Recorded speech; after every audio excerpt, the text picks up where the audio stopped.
Sakapeung sok ngahelas meninget kana mangsa harita.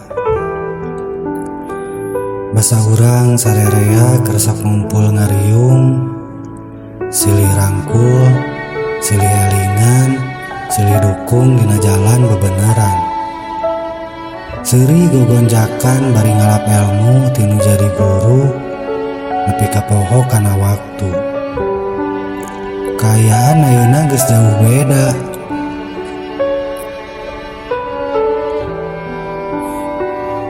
Nu tadina raket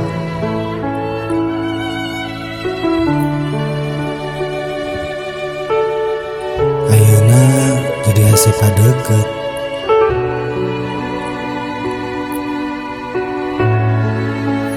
Kamari urang babarengan ngalap ilmu agama. Ayeuna urang pada sibuk mengudag dunia. Sok sanajan urang pada apal nikmat dunia mah ngan samentara. Iraha atuh urang sarerea bisa kumpul deui.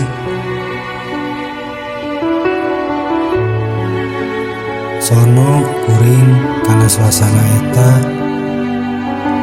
suasana dimana eueuh jarak jeung rasa era ku pangaboga, suasana di saat nunutan nalika guru keur nerangkeun ilmu agama.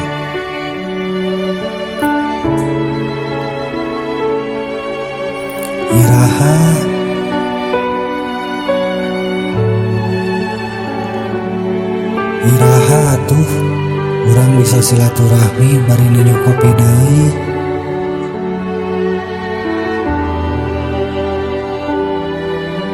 Tapi sok sanajan kitu kuring tetep yakin pasti aranjeun ge boga perasaan sarua jeung kuring.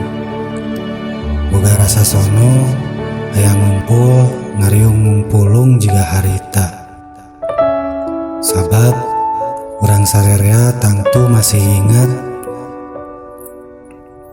karena amanat ti guru tentang logo pasantren bentukna segitiga. Sauyunan kuat hiji tujuan miharep ridona Allah. Tapi hanjakal urang can bisa tulungan atulur geingkeun urang.